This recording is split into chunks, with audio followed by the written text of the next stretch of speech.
కలుగునుగాక. ప్రియమైన దేవుని సంగమా,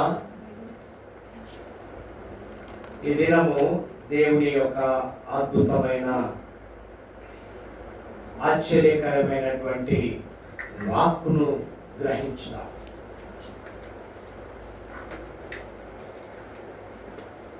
ఇది నా ఆరాధనకు వచ్చి ఉన్న మీ అందరికీ, దేవుని సముఖంలో కూర్చున్న మీ అందరికీ దేవుని పక్షమున మరియు కుటుంబ పక్షమున హృదయపూర్వకమైన వందనాలు తెలియజేస్తున్నాను. హల్లెలూయా. దేవునికి మహిమ కలుగును గాక.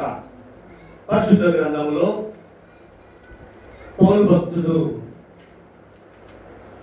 కొరింథీ సంఘమునకు ఒక పత్రిక వ్రాస్తున్నాడు. 2వ కొరింథీయులకు రాసిన పత్రిక 3వ అధ్యాయము 3వ వచనాన్ని చూసుకున్నట్లయితే, రాతి పలక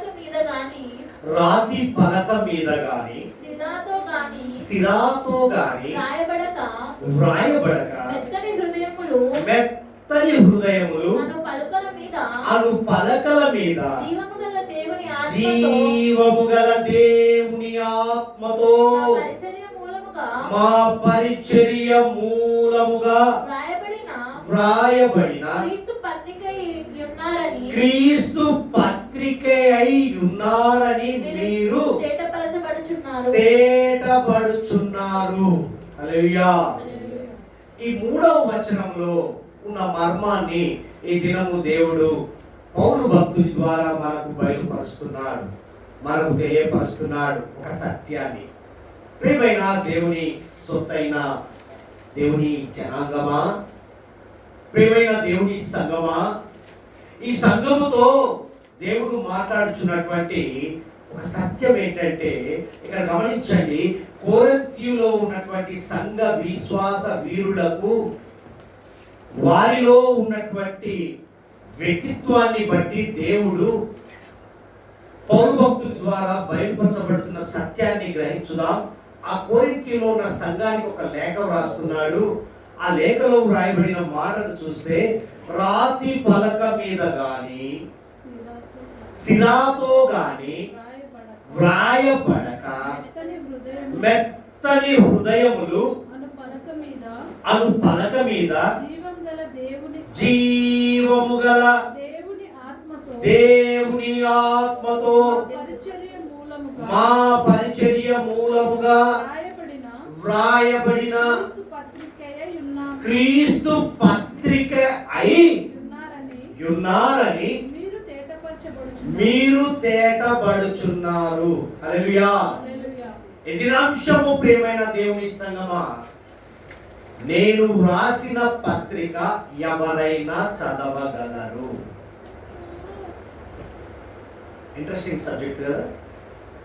పౌలు భక్తుడు అంటున్నాడు, కొరింథీలో ఉన్నటువంటి విశ్వాసులకు చెబుతూ మనకు కూడా చెప్తున్నాడు, నేను రాసిన పత్రిక ఎవరైనా, అంటే అర్థం ఏంటి? చదువుకున్న వారే కానీ చదువుకున్నవారే కానీ అర్థము కాని వారికి కూడా అర్థమవుతుంది అంటున్నాడు. నేను వ్రాసిన పత్రిక ఎవరైనా చదవగలరు అనే అంశంతో పౌలు భక్తుడు ఈ దినం మాట్లాడుతున్నాడు. ఏమని రాయబడిందంటే ఇక్కడ, క్రీస్తు పత్రిక అయి ఉన్నాడని మీరు తేటపడుచున్నారు. 3వ అధ్యాయం 3వ వచనంలో మాట్లాడుచున్న మాట. క్రీస్తు పత్రిక అయి ఉన్నాడని మీరు తేటపడుచున్నారు. మనమే. ఇక్కడ గమనించండి, ప్రపంచంలో కావచ్చు, దేశంలో కావచ్చు, రాష్ట్రంలో కావచ్చు, మండలంలో కావచ్చు, ఊళ్ళలో కావచ్చు, ఏదైనా సరే ఇక్కడ గమనించవలసిన విషయం, అక్షరాస్యత కార్యక్రమములు ఎన్నో ఉన్నాయి. విద్యకు సంబంధించిన కార్యక్రమాలు ఎన్నో ఉన్నాయి. అయితే దాని ముఖ్య ఉద్దేశం ఏంటండి? విద్య యొక్క ముఖ్య ఉద్దేశం ఏంటి? అక్షరాస్యత ముఖ్య ఉద్దేశం అంటే చూడండి, చదవడము, వ్రాయడం. ఏంటండి? చదవడము, వ్రాయడం. నేర్చుకోవాలి అనే ఒక ఉద్దేశం. అవునా? దేశంలో కానీ ప్రపంచంలో కానీ. అయితే ఇక్కడ గమనించండి, చదవడం అనేది 3 రకాలుగా ఉంటాయి. ఏంటి చదవడం అనేది 3 రకాలు? చదవడం అంటే ఆయా భాషలు అనుకుంటున్నారు, కానీ ఇక్కడకు వచ్చేసరికి ఈ సందర్భంలో గమనించేది ఏంటంటే, చదవడం అనేది 3 రకాలు. ఆ 3 రకాల్లో అచ్చు వేయబడిన పేజీని చదవడము ఒక సందర్భం. అంటే ఆ నేత్రాలు, మన నేత్రాలతో చదవడం. అచ్చు వేయబడింది, ఇప్పుడు పరిశుద్ధ గ్రంథంలో అచ్చు వేయబడింది, మనము మన నేత్రాలతో చదువుతున్నాం. రెండవది, గుడ్డివారు, అంధులు బ్రెయిల్ లిపి ద్వారా చదవడం ఒక పద్ధతి. అందులో ఎలా చదువుతారండి? వాళ్ళు బ్రెయిల్ లిపి ఉంటుంది, వాళ్ళకి అన్ని డాట్స్ ఉంటాయి, దాని ద్వారా చదువుతారు. మూడవది చూస్తే, మనుషులు ఇతర మనుషుల జీవితాలను చదవడం. ఒక బుక్ ఉంటుంది, నవల కావచ్చు, లేకపోతే మనము ఆ నవలను పక్కకు పెడితే మన క్రైస్తవులు, మన సుపరిచితులు, ఆయా భక్తులు రాసినటువంటి ఆ అనుభవ రుచులు, బుక్కులు, పుస్తకాలను మనము చదివి తెలుసుకోవడం. అవునా? మూడవది, ఇక్కడ గమనిస్తే మనుషులు ఇతర మనుషుల జీవితాలను చదవడం. ఈ 3 పద్ధతులు. అయితే మనుషుల జీవితాలను చదవడానికి చదువు అవసరము లేదు. చదువు అవసరమా? ఇక్కడ కూడా పౌలు భక్తుడు తెలుపుతున్న సత్యం ఏంటంటే, ఈ 3వ వచన ప్రకారం గమనించినట్లయితే చూడండి, రాతి పలక మీద గాని సిరాతో గాని వ్రాయబడక. బాగా గమనించండి, ఏమంటున్నాడు? వ్రాయబడక మెత్తని హృదయములు అను పలకల మీద జీవము గల దేవుని ఆత్మతో మా పరిచర్య మూలముగా వ్రాయబడిన క్రీస్తు పత్రికై ఉన్నారని మీరు తేటబడుచున్నారు. ఏంటి మర్మము? చదువు చూస్తే 3 రకాలు, చదివే పద్ధతులు 3 రకాలుగా ఉన్నాయి, మరి ఈ విధంగా ఉన్నాయి అంటే ఇక్కడ అర్థం ఏంటంటే, ప్రియమైన దేవుని సంగమా, ఈ దినం ఒక సత్యాన్ని పౌలు భక్తుడు కొరింథీ సంఘానికి తెలుపుతూ మనకు కూడా తెలుపుతున్న క్రమం ఏంటంటే, దేవుని బిడ్డల జీవితాలు ఒక పత్రిక అని గమనించాలి. క్రైస్తవ జీవితం, క్రైస్తవ అనుభవం, విశ్వాస జీవితంలో నడుస్తున్న నీవు ఒక పత్రిక అని గమనించాలి. దేవుని బిడ్డలుగా ముద్ర వేయించుకున్న నీవు, నా సొత్తు అని పిలిపించుకున్న నీవు ఒక పత్రిక అని గమనించాలి. అది సత్యాన్ని ఈ దినము బయలుపరుస్తున్నాడు పౌలు భక్తుడు. ఈ పత్రికను, ఏ పత్రిక? ఈ పత్రికను విశ్వాసులు మాత్రమే కాకుండా, బాగా గమనించండి, విశ్వాసులు మాత్రమే కాకుండా అవిశ్వాసులు కూడా, అంటే దేవుని ఎరిగి ఉన్న ప్రజలే కాకుండా దేవుని ఎరుగని ప్రజలు కూడా చదువుతారు. బాగా గమనించండి, ఈ సత్యం. విశ్వాసపూరితమైన జీవితంతో జీవిస్తున్న నీవే కాకుండా విశ్వాస అనుభవం లేని వారు కూడా చదువుతారు అంటున్నారు. పరిశుద్ధ గ్రంథంలో ఆయా పత్రికలు రాసినటువంటి పౌలు భక్తుడు, ఆయా అపోస్తలులు రాసినటువంటి పత్రికలను గమనించినట్లయితే ఇక్కడ గమనించండి, పరిశుద్ధ గ్రంథంలో రోమా పత్రిక ఉంది, కొరింథీయ పత్రికలు ఉన్నాయి, మొదలగు పత్రికలు ఉన్నాయి. అయితే పౌలు భక్తుడు కొరింథీ సంఘానికి రాసిన ఈ పత్రికను క్రీస్తు పత్రిక అని పౌలు అంటున్నాడు. ఏమంటున్నాడు? ఇది యేసు క్రీస్తు ప్రభువారి యొక్క పత్రిక అంటున్నాడు. గమనించాల్సిన విషయం. ఇక్కడ గమనిస్తే ఈ పత్రికలోని ఏ పత్రిక? కొరింథీయు పత్రికలోని విశేషిత గుణగణాలు, లక్ష్యము, దానిలో ఉన్న గొప్పతనము ఏమిటి అంటున్నాడు పౌలు. అని తెలియపరుస్తూ దానిలో ఉన్న ప్రత్యేకతను మీకు కూడా తెలియపరుస్తాను. మీరు అంటున్న క్వశ్చన్సే కానీ మీరు అడుగుతున్న వాటికి నేను జవాబిస్తున్నాను అంటున్నాడు పౌలు భక్తుడు కొరింథీ సంఘంతో. మీరు క్రీస్తు పత్రిక అయి ఉన్నారు కాబట్టి మీకు సత్యం తెలియాలి అంటున్నాడు. ఇక్కడ గమనించండి, 3 విషయాలు గమనించాలి 3వ వచనంలో. మొదటిది, ఉపయోగించిన పేజీ ఏంటండి? ఉపయోగించిన పేజీ మెత్తని హృదయం. రెండవది గమనించండి, ఉపయోగించిన సిరా దేవుని ఆత్మ. మూడవది చూస్తే ఉపయోగించిన అంశము పరిచర్య మరియు పరిచర్య ఫలితాలు. మెత్తని హృదయము పేజీ, ఆయన వ్రాసిన పేపరు పేజీ ఏంటి? మెత్తని హృదయము. వ్రాసింది ఏంటిది? సిరా అంటే, ఇంక్ అంటే, పెన్ అంటే, అవన్నీ పక్కకు పెడితే దేవుని ఆత్మ చేత వ్రాయించబడింది. మెత్తని హృదయము మీద దేవుని ఆత్మతో వ్రాస్తూ ఏమి వ్రాస్తున్నాడు? దేవుని పరిచర్య మరియు ఆ పరిచర్య యొక్క ఫలితాలేంటో వ్రాస్తున్నాడు. ఈ దినము మన మెత్తని హృదయం మీద దేవుని ఆత్మతో పరిచర్య విధానము, నడిచే విధానము, నడుస్తున్న విధానములో నీ ఫలితాలేంటి? ఇవి సత్యాన్ని తెలియపరుస్తున్నారు. మొదటిది గమనించాలి, ఆయన ఉపయోగించిన పేజ్ ఏంటి అంటే మెత్తని హృదయం. రెండవది ఉపయోగించిన సిరా అంటే ఇంకు కానీ అది ఏ విధమైనటువంటి, అప్పట్లో కోడికతోని ఏం చేసేవారు? సిరా అద్దుకొని వ్రాసేవారు పత్రాల మీద, ఆకుల మీద.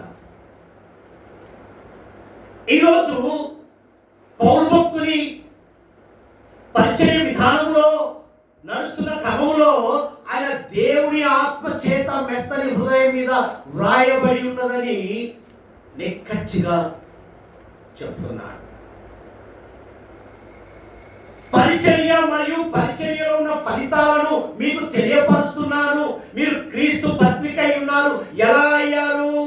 మెత్తని హృదయం మీద దేవుని ఆయన ఆత్మ చేత వ్రాయబడిన వారు. ఆ ఫలితాలను మీరు పొందుకొని ఉన్నారు, గమనించలేకపోతున్నారు అని గుర్తు చేస్తున్నారు. అంటూ ఏమంటున్నాడు తెలుసా? చక్కని 2 సందర్భాలు తీసుకొచ్చాడు. ఆ కొరింథీయుల సంఘంలో ముందు, ఆ కొరింథీయుల విశ్వాసుల ముందు, ఆ కొరింథీయులో ఉన్నటువంటి, కొరింథీయులు అంటే తక్కువ వాళ్ళు కాదండి, మంచి వ్యాపారస్తులు, మంచి బలసిన వారు, వారిలో విశ్వాస జీవితంలో నడుస్తున్న వారు, ఆ విశ్వాసంలో ఉంటూ కొంచెం లోపాలు కలిగిన వారితో మాట్లాడుతున్నారు. ఏమని మాట్లాడాడంటే చూడండి, 3 విషయాలు వాళ్ళు గుర్తు చేశాడు. చదువు ఏ విధంగా చదవాలో 3 విషయాలు చెప్పాడు. వివరించుకుంటూ వస్తూ చివరికి ఆ 2 విషయాలు ముందు పెట్టాడు. ఏం చెప్పాడంటే, బాబు వినండి కొరింథీయులో ఉన్న విశ్వాసులారా, మొదటిది యేసు క్రీస్తును విశ్వసించక మునుపు నేను ఎలా ఉన్నా. ఏంటండి? యేసుక్రీస్తు ప్రభువుని అంగీకరించక మునుపు నేను ఎలా ఉన్నానో మీకు తెలియపరుస్తా. నేను పత్రిక వ్రాస్తున్నాను కదా, మరి పత్రిక విశ్వాసులు చదువుతారు, అవిశ్వాసులు చదువుతున్నారు కదా, మీరు తెలుసుకోవాలి. ఏమంటున్నాడంటే చూడండి, అపోస్తుల కార్యంలోనికి వెళ్దాం, 9వ అధ్యాయానికి వెళ్దాం, ఒక సత్యాన్ని గమనిద్దాం. 9వ అధ్యాయానికి వెళ్దాం, మొదటి నుంచి చదువు. సౌలు ఇంకను ప్రభు యొక్క శిష్యులను బెదిరించుటయు హత్య చేయుటను తనకు ప్రాణాధారమైనట్టు ప్రధాన యాజకుని వద్దకు వెళ్ళి ఈ మార్గమందున్న పురుషులనైనను స్త్రీలనైనను కనుగొనిన ఎడల వారిని బంధించి యెరూషలేమునకు తీసుకొని వచ్చుటకు దమస్కులోని సమాజంలో వారికి పత్రిక ఇమ్మని యేసు క్రీస్తు ప్రభువాన్ని నేను ఎరుగక మునుపు విశ్వసించక మునుపు ఒక పత్రికలు జారీ చేశాను. చూడండి ఎంత మర్మమో. చదువమ్మా. అతడు ప్రయాణము చేయుచు దమస్కు దగ్గరకు వచ్చినప్పుడు అకస్మాత్తుగా ఆకాశము నుండి యొక్క వెలుగు అతని చుట్టూ ప్రకాశించి అప్పుడు అతడు నేల మీద పడి సౌలా సౌలా నీవేళ నన్ను హింసించుచున్నావని తనతో ఒక స్వరము పలుకుట వినెను. ప్రభువా నీవు ఎవడవని అతను అడుగగా ఆయన నేను నీవు హింసించుచున్నా యేసును లేచి ఎక్కడికి వెళ్ళమన్నాడు? పట్టణంలోనికి వెళ్ళుము, అక్కడ నీవు ఏమి చేయవలేను హల్లెలూయా నేను నీకు తెలుపుతాను. అతనితో ప్రయాణము చేసిన మనుష్యులు ఆ స్వరము విని గాని ఎవరిని చూడక మౌనులై నిలవబడి సౌలు నేల మీద పడి లేచి కన్నులు తెరచినను ఏమీ చూడలేకపోయాను గనుక వాటిని చేయి పట్టుకొని దమస్కులోనికి నడిపించి అతడు 3 దినములు చూపు లేక అన్నపానములు ఏమీ పుచ్చుకొనక ఉండేను. హల్లెలూయా. నేను ఒకప్పుడు ఏ పత్రికలైతే జారీ చేసి పంపిణీ చేశానో ఆ పంపిణీ కార్యక్రమంలో నేను వెళుచున్న మార్గములో దమస్కు మార్గమున అకస్మాత్తుగా ఏం జరిగింది? అక్కడ పరిశుద్ధాత్మ కార్యం. ఇట్లా చదువుకుంటూ వెళ్తుంటే ఆ సత్యము కనబడుతుంది. 16వ వచనానికి వెళ్దాం. ఇతడు నా నామము కొరకు పైన ఉంచుతాడు. అందుకు ప్రభు నీవు వెళ్ళుము, అన్యజనుల ఎదుటను రాజుల ఎదుటను ఇశ్రాయేలు ఎదుటను నా నామం భరించుటకు ఇతడు నేను ఏర్పరచుకొనిన. ఒకప్పుడు ఇప్పుడు దేవునికి మహిమ కలుగును గాక. చదువమ్మా. ఇతడు నా నామము కొరకు ఎన్ని శ్రమలను అనుభవింపవలెనో. ఏంటండి? పిలుచుకున్న తర్వాత ఎన్ని శ్రమలు అనుభవింపవలెనో నేను ఇతనికి చూపుదునని అతనితో చెప్పెను. చాలా దేవుడు పిలుచుకున్న తర్వాత నిన్ను ఏం చేస్తాడు తెలుసా? ఆదరిస్తాడు, ప్రేమిస్తాడు అని అనుకుంటున్నావేమో. నిన్ను పిలుచుకున్న తర్వాత శ్రమల అనుభవాన్ని నీకు నేర్పుతాడు. ఏం నేర్పుతాడు? శ్రమల అనుభవాన్ని. శ్రమలో నుండి వచ్చిన నీకు, కష్టాల నుండి వచ్చిన నీకు సుఖమునిస్తాడు నా దేవుడు అని అనుకుంటున్నావేమో. కానీ ఆ శ్రమలో నుండి నీవు ఏ విధంగా నడిచావు, ఆయన ఎరగక ముందు, ఎరిగిన తర్వాత నీ అనుభవం ఏంటి, శ్రమలలో ఎలా ఉంటుందో దేవుడు నీకు బయలుపరుస్తున్నాడు. చక్కగా వివరించాడు కదా. ఏమంటున్నాడు? బాబు నేను క్రీస్తును విశ్వసించక మునుపు అలా ఉన్నాను. అందుకే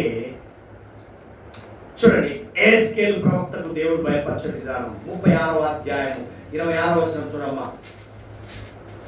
ఎహెజ్కేలు గ్రంథము ఏమని రాయబడింది? నూతన హృదయము మీకు ఇచ్చేదను. చూసారా, పౌరు భక్తులకి ఏమిచ్చాడు? నూతన హృదయం ఇచ్చాడు. పిలిచాడా దేవుడు? ఆయన మార్గం గుండా వెళ్తుంటే అకస్మాత్తుగా ఏం చేశాడు? పట్టుకున్నాడు దేవుడు. అంటే నువ్వు అవసరము దేవునికి. నువ్వు ఏ మార్గం గుండా వెళ్తున్నావో దేవుడు ఆయన కనుల ద్వారా గమనించగలడు. నువ్వు అవసరమైతే దేవుడు నిన్ను అకస్మాత్తుగా పట్టుకున్నాడు. చూడండి, నూతన హృదయం మీకు ఇచ్చేదను, నూతన స్వభావం మీకు కలగజేసెను, రాతి గుండె మీలో నుండి తీసివేసి. అక్కడ రాయబడిన మాట ఏంటి? కొరింథీ సంఘంతో మాట్లాడుతున్న మాట ఏంటి? 3వ అధ్యాయంలో 3వ వచనంలో మాట్లాడుతున్న మాట ఏంటి? రాతి పలకల మీద ఏమని రాయబడిందమ్మా? రాతి పలకల మీద గాని సిరాతో గాని వ్రాయబడక మెత్తని హృదయంలో రాతి గుండెను తీసివేశాడు పౌలు భక్తునికి. దమస్కు మార్గంలో దేవుడు మరి ఆయన ఏం చేశాడు? పరిశుద్ధాత్మ శక్తిని కుమ్మరించి అకస్మాత్తుగా సౌలును పౌలుగా మార్చేశాడు. రాతి గుండెను తీసివేసి మెత్తని హృదయాన్ని ఇచ్చేశాడు. ఇక రాయడం మొదలు పెట్టాడు. ఏం చేశాడు? రాతి గుండెను తీసివేసి మెత్తని గుండెను మిచ్చి ఇక రాయడం. ఆయన ఆత్మ చేత నువ్వు ఎలా నడవాలో రాసేశాడు. హల్లెలూయా, దేవునికి మహిమ కలుగును గాక. ప్రియమైన దేవుని బిడ్డ, నా హృదయము రాతి హృదయము బిడ్డ. నేను ఆయన విశ్వసించక మునుపు ఎంత చదువు అవసరమా? చదువు రాని వారికి కూడా అర్థమైపోయింది. అరే అలా ఉన్నాడా సౌలా, ఇప్పుడు పౌలా. ఈరోజు నీతో దేవుడు సూటిగా మాట్లాడుతున్నాడు. ఏమని మాట్లాడుతున్నాడంటే చూడండి, సహజంగా వ్రాయడానికి ఇక్కడ గమనించండి, గట్టి పలక కావాలి కదా. పిల్లలు రాయాలి అంటే స్లేట్, పిల్లలకు పలక. అది మట్టి పలకలు అయితే పగిలిపోతాయని కొత్తగా ఫైబర్ పలకలు వచ్చాయి. గట్టి పలకలు చూడండి, ఉచ్చారణ ఎలా ఉందో. గట్టి పలకలు కావాలి. అయితే హృదయం అనే పలక మీద వ్రాయాలంటే ఆయన చూడండి ఎన్నుకునే విధానం ఉంది. ఆయన హృదయమును మెత్తగా మార్చాడా? నువ్వు గట్టి పలకలు, నువ్వేం చేస్తావు? ఏదైనా గట్టిగా ఉండాలి, నాణ్యత కలిగి ఉండాలి, కొద్ది రోజులు ఉండాలని నువ్వు ఆలోచన కలిగి ఉంటావు కదా. దేవుని ఉద్దేశం ఏంటో తెలుసా? ఉండాలి కానీ స్థిరంగా మెత్తని హృదయం. స్థిరత్వంగా ఉండాలంటే మెత్తని హృదయం. చూడండి, మెత్తగా చేయబడాలి. ఎప్పుడు మెత్తగా అవుతుంది? రక్షించబడిన తరువాత, రక్షణ అనుభవంలోనికి వచ్చిన తరువాత నీ హృదయము మెత్తగా మారుతుంది. నేను విశ్వసించక మునుపు రాతి గుండెరా బాబు. నేను విశ్వసించి రక్షణ అనుభవంలోనికి వచ్చిన తర్వాత, మారు మనస్సులోనికి వచ్చిన తర్వాత నేను గ్రహించిన సత్యము ద్వారా నా హృదయము మెత్తని హృదయముగా మారబడింది. అందుకే నా మెత్తని హృదయంలో ఆయన వ్రాశాడు. ఆయన ఆత్మ చేత నన్ను నా హృదయంలో రాశాడు. కాబట్టి పరిచర్యను ఏ విధంగా ముందుకు తీసుకెళ్ళాలి, ఆ పరిచర్యలో ఉన్న ఫలితాలను మీకు వివరిస్తున్నాను. సింపుల్గా చెప్పేశాడు. ప్రేమైన దేవుని సంగమా, ఎప్పుడంట? రక్షింపబడిన సమయంలో మార్చబడుతుంది. హల్లెలూయా. రెండవది చెప్పాడు. మొదటి ఏమన్నాడు? నేను విశ్వసించక మునుపు రాతి హృదయము. ఎప్పుడైతే దేవుడు నన్ను పట్టుకున్నాడో, దేవుని ఆత్మ చేత నాతో రాయించిన క్రమంలో నా హృదయం మెత్తగా అయిపోయింది. ఆ మెత్తని హృదయంలో ఆయన లిఖించేశాడు అన్నాడు. రెండోది చెప్పాడు. ఏమని చెప్తున్నాడు? యేసుక్రీస్తు ప్రభువును విశ్వసించిన తర్వాత, విశ్వసించక మునుపు, విశ్వసించిన తర్వాత. రెండవది ఏమంటున్నాడంటే రెండవది చూడండి, పరిశుద్ధాత్మ దేవుడు నాలో పని చేయుచున్న నాలో ఆత్మ ఫలములు ఫలింపజేసి నన్ను క్రీస్తు పత్రికగా మార్చినందున ఇతరులు నా జీవితాన్ని చదువుతున్నారు. పౌలు పత్రికలు ఎలా చదువుతున్నారండి? పౌలు జీవిత చరిత్రను దేవుడు మార్చాడు కాబట్టి చదువుతున్నారు. పౌలు యొక్క జీవితం, అరే బాబు విశ్వసించక మునుపు ఇలా ఉన్నా, విశ్వసించిన తర్వాత ఇలా ఉన్నా కాబట్టి స్టడీ చేస్తారు ఎవరైనా. అరే అలా ఉన్న వ్యక్తి అరే ఇలా అయిపోయాడా అనటంలోనే నేను చదివేశాను అర్థం. అవునా? బాగా గమనించండి. చిన్నతనంలో ఈ మధ్య కాలంలో బంద్ అయిపోయినాయి అనుకుంటారు. బస్సు ఎక్కగానే చెవులు ముక్కులు పనిచేయని మాటలను టక్క టక్క టక్క పేపర్లు అందించుకుంటూ వెళ్తాడు. బస్సు ఎక్కగానే బస్సు కదిలే ముందు వస్తాడు పేపర్. అంటే వారి జీవిత చరిత్ర మనం చదవమనిస్తాడు. అవునా? కరపత్రాలు అంటే వాడు నాకు పుట్టు మూగవాడిని అండి, నాకు ఏ సాయం అని రాస్తాడు. అదేవిధంగా మన పరిచర్య విధానాల్లో కూడా పత్రికలు కూడా పంచారు. నువ్వు దేవుని విశ్వసిస్తే ఆ క్షణంలో దేవుడు నిన్ను మారుస్తాడని పత్రికలు కూడా చేస్తారు. అంటే రకరకాలుగా నేను చెప్పిన విధంగా మరి దేవుడు బయలుపరచిన విధంగా పౌలు భక్తుడు ఏ విధంగా బయలుపరిచాడో, ఎలా ఎలా ఎలా చదవాలో మనుషులు చదువుతారు కదా. విశ్వసించిన వారు చదువుతారు, విశ్వసించకపోయినా వారు కూడా చదువుతారు. కాబట్టి చదివే అలవాటు ఉంటుంది. కాబట్టి గమనించాల్సిన విషయం ఏంటంటే ఇక్కడ చూడండి, ఏమన్నాడంటే నేను క్రీస్తు పత్రికగా మారాను కాబట్టి నా జీవితాన్ని ఆయన ఆత్మచేత రాసినట్టు నా పత్రికలు అందరూ చదువుతున్నారు. అంటే నా యొక్క ఉపమానాన్ని పంచుకుంటున్నారని అర్థం. ఎగ్జాంపుల్గా ఒక మనిషిని తీసుకుంటారు, లేదా ఒక ఊరిని తీసుకుంటారు, లేదా ఒక వ్యక్తిని మనం పోల్చి చెప్తాం సాదృశ్యం. అంటే అర్థం ఏంటి? ఆయన పత్రికగా మారాడని అర్థం. క్రీస్తు పత్రికగా నేను మారాను కాబట్టి నన్ను చదువుతున్నారు. ప్రియమైన దేవుని సంగమా, ఇక్కడ చూడండి, ఇక్కడ చదువుకుంటూ వెళ్తే 4వ వచనం చదవమ్మా. క్రీస్తు ద్వారా దేవుని ఎడల మాకిట్టి నమ్మకము కలదు, మా వలన ఏదైనా అయినట్లుగా ఆలోచించుటకు మా ఎంతట మేము సమర్థులమని కాదు, మా సామర్థ్యము దేవుని వలనే. ఇది మా వలన అయితే కాదు, ఇది దేవుని వలన అయిందా. పరిశుద్ధాత్మ వలన చేసే పరిచర్య దేవునికి మహిమ కలిగిస్తుంది. నువ్వు పరిశుద్ధాత్మ ద్వారా చేసే ప్రతి పని కూడా దేవునికి మహిమ కలిగిస్తుంది. దేని వలన మనలో మరింత మార్పు దేని వలన జరిగింది? దేవుని ఆత్మ చేత. ఆయన మాట్లాడితేనే కార్యాలు జరుగుతాయి. ఆయన నీతో మాట్లాడితేనే నీలో మార్పు కలుగుతుంది. ఎవరు ఎన్ని చెప్పినా, ఎంత చదివినా, ఒకప్పుడు నేను పత్రికలు జారీ చేసిన వ్యక్తిని ఈరోజు ఈ పత్రికలు రాస్తున్నాను. నా పత్రిక, నా జీవిత చరిత్రను చదువుతున్నారు. ఒకప్పుడు అందరినీ నాశనం చేయాలనుకున్నాను, ఇప్పుడు నా పత్రిక నశించిపోతున్న వారిని వెతికి రక్షించే పనిలో ఉండే అనుభవంలోనికి తీసుకువెళ్ళడానికే నా పత్రికను రాస్తున్నాను. హల్లెలూయా. క్రీస్తు పత్రికగా నేను మారాను అంటున్నాను. ప్రేమైన దేవుని బిడ్డలారా, చూడండి, ప్రభు యొక్క మహిమను లోకమునకు మనం ఏం చేయాలి? ప్రకటించుడి. సువార్తను చాటింపు చేయమంటే అర్థం ఏంటంటే, ఇక్కడ చూడండి, లోకమునకు ప్రతిబింబముగా అంటే అర్థం ఏంటిది? ఒక అద్దము వలె. అద్దాన్ని చూడకుండా ఎవరు ఉండగలరు? నీలో డిఫరెంట్గా ఏదైనా కనపడ్డప్పుడు నేను స్టడీ చేస్తాను, నీ మీదనే దృష్టి పెడతాను.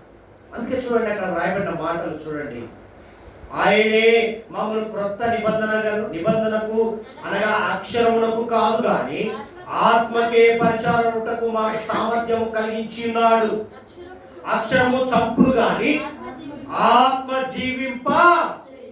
రాశాం, పలక మీద రాశాం, తుడిపి వేస్తాం, బోర్డు మీద రాస్తారు తుడిపి. కానీ దేవుని ఆత్మ చేత నీ హృదయంలో లిఖింపబడ్డది ఏమవుతుందని తుడిపి వేసేదా? తుడిపి వేస్తారండి. చూడండి, ఆత్మ జీవింపజేయును, మరణకారమగు పరిచర్య రాళ్ళ మీద చెక్కబడిన అక్షరములకు సంబంధించినదైనను మహిమతో కూడినదాయను. అందుకే మోషే ముఖం మీద ప్రకాశించుచున్న ఆ మహిమ తగ్గిపోయినదైనను ఇజ్రాయేలు అతని ముఖము తేరి చూడలేక. నీలో ప్రకాశమైన వెలుగు ఎప్పుడు వస్తుందంటే ఆయన పత్రికగా మారినప్పుడు, ఆయన పత్రిక, ఆయన ముఖ స్వారూప్యం నీ మీదకి వచ్చినప్పుడు ప్రకాశమైన వెలుగు నీలో ప్రకాశించును. ఇతరులు దాన్ని ఏం చేస్తారు? గమనించగలరు, గుర్తించగలరు. దేవునికి మహిమ కలుగునుగా.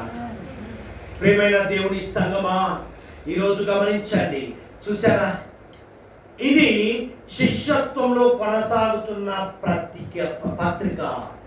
దేవుని శిష్యులుగా మనము నడుస్తున్నటువంటి పత్రికగా గుర్తింపు వస్తుంది. దీనికి విరామము అనేది ఉండదు, ఉండకూడదు కూడా. దేవుని పరిచర్య విధానంలో దేవుని పత్రికగా నువ్వు మారినప్పుడు నీకు విరామము అనేది ఉండదు, ఉండకూడదు. ఏం చేయాలి? దేవుడు నేను నిలబెట్టుకున్న క్రమము నువ్వేం చేయాలి? సువార్తను, దేవుని యొక్క ఉద్దేశాన్ని బయలుపరుస్తూనే వెళ్ళాలి. ఎక్కడ కూడా ఆపకూడదని దేవుడు పౌరు భక్తి ద్వారా బయలుపరుస్తున్నాడు. ప్రియమైన దేవుని సంగమా, ఇక్కడ గమనించండి, రాయబడిన వాక్యాలన్నిటినీ ఇక్కడ పరిగణలో తీసుకుంటే ఈ చరణాలని గమనిస్తే చూడండి, 16వ వచనానికి వెళ్ళండి. వారి హృదయము ప్రభు వైపునకు ఎప్పుడు తిరుగునో అప్పుడు ముసుగు తీయవేయబడును. ఎప్పుడు? క్రీస్తు పత్రికగా నువ్వు మారినప్పుడు నీలో ఉన్నటువంటి ముసుగు అంటే అర్థము, విశ్వసించక మునుపు ఏ విధంగా ఉన్నాడు, విశ్వసించిన తర్వాత రక్షణ అనుభవంలోనికి వచ్చిన తర్వాత ఎలా ఉన్నాడండి? ఒక పత్రికగా, అరే పౌలు పరిచర్య, అరే పౌలు నడిచిన విధానం అని చెప్పుకునే రీతిలో నీవు ఉందువు కాక. ఏమని రాయబడిందని? వారి హృదయము ప్రభువు వైపునకు ఎప్పుడు తిరుగునో అప్పుడు ముసుగు తీసివేయబడును. ప్రభువే ఆత్మ, ప్రభు యొక్క ఆత్మ ఎక్కడ నుండునో అక్కడ స్వాతంత్రము. నీ హృదయములో దేవుని ఆత్మ పనిచేయుచున్నప్పుడు నువ్వు స్వతంత్రుడిగా జయించగలవు లోకాన్ని. అవునా? మనమందరము ముసుగులేని ముఖంతో ప్రభు యొక్క మహిమను అర్థము వలె ప్రతిఫలింపజేయచ్చు, మహిమ నుండి అధిక మహిమను పొందుచు ప్రభువుకు ఆత్మ చేత ఆ పోలికగానే, ఆ పత్రికగానే. ప్రియమైన దేవుని సంగమా, మన జీవితాలు గమనించండి, మనము అనుదినము అనుక్షణము వ్రాయిచున్నాము. మన జీవితాన్ని రాసుకుంటున్నామా? ప్రతి దినము లేచినప్పటి నుంచి పరుండు సమయం వరకు మరలా లేచామా, మరలా స్టార్ట్ అవుతుంది. అవునా? మన జీవిత లక్ష్యాన్ని రాసుకుంటున్నాం. అయితే ఈ దినము దేవుడు పౌర్భక్తుల ద్వారా ఒక సత్యాన్ని మనం బయలుపరుస్తాం. మనం రాసుకోవాల్సిన పరిచర్య ఏమంటున్నాడంటే, ఇక్కడ రాయబడిన మాట చూడండి, ఏమని రాయబడిందండి? క్రీస్తు పత్రిక ఉన్నారని మీరు తేటబడుచున్నారు. క్రీస్తు పత్రికగా మనం పిలువబడ్డ మనము ఏం రాసుకోవాలంటే చూడండి, నేను, మన పేరు మెన్షన్ చేసుకోవాలి. నేను, అందరూ అనండి ఒక్కసారి, నేను, మీ పేరు, పేరు చెప్పండి, చెప్పాలి మీ పేరు గట్టిగా. అనుదినము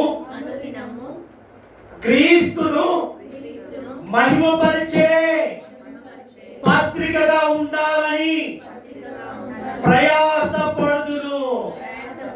ఏ విధంగా ప్రయాసపడ్డాడు పౌలు భక్తుడు?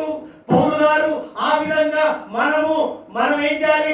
ఆయన పత్రికగా ప్రయాసపడే పనిలో ఈ రోజు నుంచి ముందుకు గాక. దేవా మాకు సహాయము చేయమని ఆయన అడుగుదాం. చూసారా, నేను రాసిన పత్రిక ఎవరైనా చదవగలరు అనేటట్టుగా మనం నిలబడదుము గాక. ఏం పత్రిక? నీ జీవిత చరిత్ర కాదు. ఒకప్పుడు అలా ఉండని ఇజ్రాయెల్ ప్రజలు అనుకుంటారు కదా, మేము ఆ ఊర్లో ఉంటే అలా ఉంటే అయి కాదు. విశ్వసించిన తరువాత నీ రాతి పలికను తీసేసి మాంసపు గుండెను మాంసపు పలకగా రాసిన దేవుని ఆత్మ చేత, ఆయన శిర అనే ఆత్మ చేత ఆయన పరిచర్య విధానాన్ని వ్రాసిన దాన్ని నీవేం చేయాలి? ఆయన పత్రిక మారి నశించిపోతున్న ఆత్మను వెతికి రక్షించే పనిలో ఉంటున్నప్పుడు వారు వేసే క్వశ్చన్స్ కు జవాబు ఈ విధంగా జవాబు చెప్పాలి. ఏం చెప్పాలి? నేను క్రీస్తు పత్రికగా మారాను రా బాబు. ఏ విధంగా మారాను? విశ్వసించక మునుపు ఇలా ఉన్నా, విశ్వసించిన తర్వాత ఇలా ఉన్నా. అందుకే నా పత్రికలు అందరూ చదువుతున్నారు. అందుకే నీవు కూడా ఆయన పత్రికగా మారాలని నేను ప్రయాసపడ్డట్టుగా నా ప్రయాసాన్ని నీ మీద చూపుతున్నాను. దేవుని బిడ్డగా నువ్వు మారాలి. నేను మారాను, నువ్వు కూడా ఆ ఉద్దేశంతో దేవుడు నడవాలని పౌలు భక్తుల ద్వారా ఈ దినము మనకు తెలియపరుస్తున్నాడు. ఈ దినము మనం ఒకటే నిర్ధారణలోకి వెళ్దాం. ఒకటే నిఖచ్చితంగా దేవుని యొక్క సన్నిధానంలో మనం ఒప్పుకుందాం. అయ్యా, నేను ఈరోజు నీ పత్రికగా మారి అనేకులను మార్చి ఈ పత్రికను చదివేవారుగా నిలబెట్టుదునుగాక. దేవుడి మాటలు దీవించునుగాక.